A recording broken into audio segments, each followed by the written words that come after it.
Right then, boys and girls, welcome to the newly built backyard kitchen. It's a good job we built it just in time because it's absolutely blowing a gale out there, so there would have been absolutely no chance of us being able to cook anything at all. But now that we've got this set up, we're not going to be stopped by the weather, wind, snow, rain, ice. We can carry on cooking gastronomic disasters for your entertainment, whatever the weather. So today we're going to do a very local Yorkshire take on a Chinese takeaway favourite, Szechuan pork. Can you hear the wind blowing out there? I tell you, it's gusting to about 60 miles an hour. I'm glad we cooked up in here. Anyway, to go with the pork, I've got some wonky mushrooms. These brown ones are really nice. They've got a lot of vitamin D in them as well, so they're good for you. Manky spring onions, sloppy celery. We've got some, they're a bit soft, but they're nice red onions. They'll be alright in this. And we've also got some rather nice bell peppers as well. So before we go any further, what I'm going to do is prepare all these vegetables in double quick time, and to do that I'm going to get my chopper out. Right, taking all manky bits off at spring onions, so here we go. Just get rid of that bit first.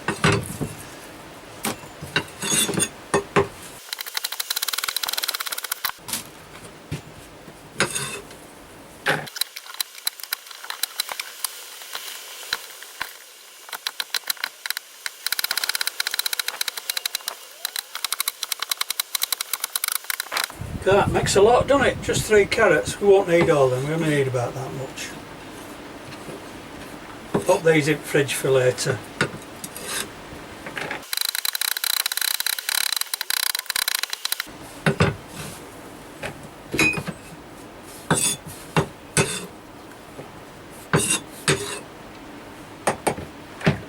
Looks like a lot of mushroom does that, but these will shrink right down to next to note. Big chunks.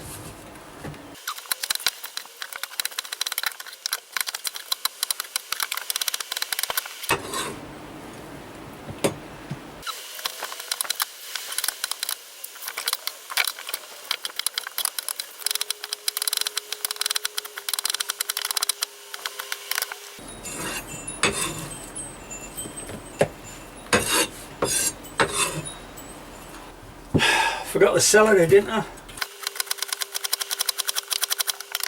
Now, if you don't like celery, doesn't matter because you're not getting any anyway, are you? So, I like it. This is the pork that we're going to use. It's a nice piece of British pork fillet, which I got from Tesco's. And how much was it? £7.56 a kilo. Can't go wrong. There's about just over 4 quid's worth there, so that should make enough for about 4 people with the veg that we've already prepared. Now, I'm all going to get my chopper out again, but I need something with a little bit more finesse for this job, so I've got a Japanese Santoku knife. Actually, it was made in Sheffield. You can't beat Sheffield steel. They're going about Japanese knives, but I tell you, Sheffield steel, you can't beat it. Yorkshire steel, it's better than anything else in the world. There's your bit of pork fillet. Now, before we cut it up, what I'm going to do is just trim it up a little bit, take off some of these bits of fatty bits. You can leave a bit, it won't really make that much difference. Right, so what I'm going to do with this is just chop it in 2 to make it more manageable, and then I'm going to cut it into thin slices. And the reason that we cut it into thin slices is because we want to cook it quite quickly. Right. Now I'm going to put this pork in a container. then into that container, into the pork, and then put some soy sauce. This is a gluten-free one. It's actually nicer than I don't get it for any reason because of the gluten allergy and anything like that. It just tastes nicer. And then to save messing about, we're going to pop some garlic paste in there and some ginger paste in there. It's actually ginger garlic, but so we'll put a bit more in. And then stir it all around. And we'll pop that in the fridge for about 20 minutes before we finish cooking the meal. Right, we've got a couple of pans on the stove. One's got some water in, ready for the noodles. That's warming up nicely. And we're just waiting for this wok to start smoking a little bit, which tells us that it's hot enough to start cooking the vegetables, and that's what we're going to do first. So it's getting a little bit of a steam on now, and I'm just going to add some of this oil. I got this from the deep fat fryer. It's been used once to cook chips, which means it's got some starch in it, and that has absolutely no significance whatsoever. It's just cheaper than opening a new bottle of oil. So we'll pop some of that in there like that, and then go the veg.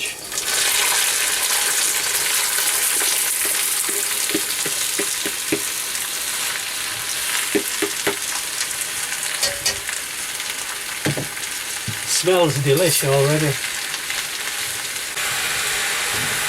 I don't want these veg to burn, so I'm just going to add a splash of water. That'll calm them down a bit. Most of that water's boiled off now. You can see they've started to get noisy again.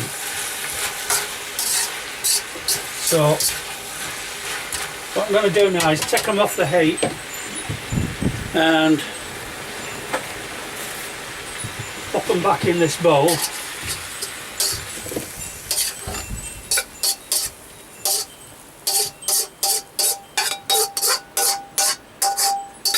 Mushrooms are more or less completely disintegrated.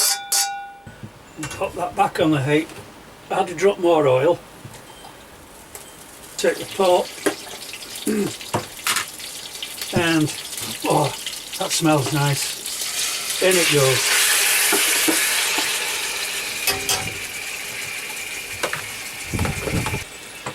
Now, just got one more thing to add to this, which is the spice mix that I made up earlier, and it's made of, let's see if I can find my, okay, and it's made of Szechuan pepper, some dried chilies, a little bit of mint, some curry leaves, and a few other odds and sods, and I just whipped it up in a coffee grinder, which I don't use for coffee, by the way.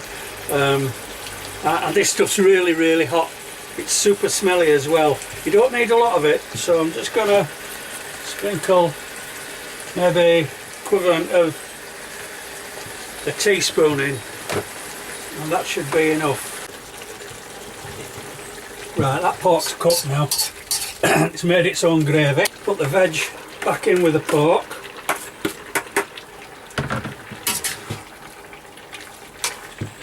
Give it a good stir. These are the noodles that we're using. Can you see that? Move it out of the way.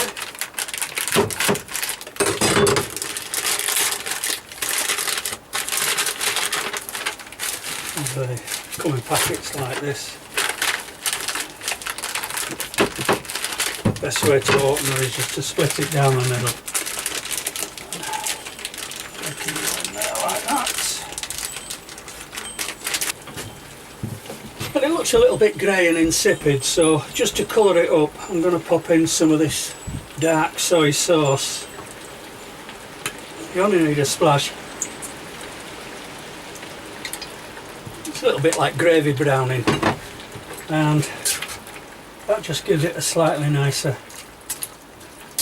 colour. It don't really do much for the flavour, but it just makes it look a little bit nicer on the plate. Noodles are done. Pork's done.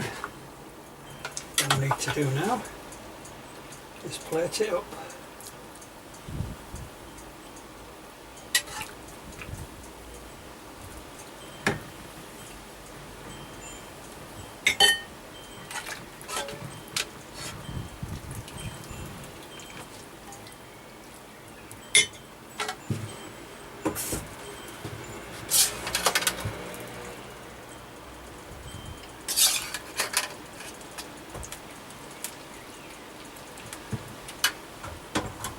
Szechuan pork and ramen noodles.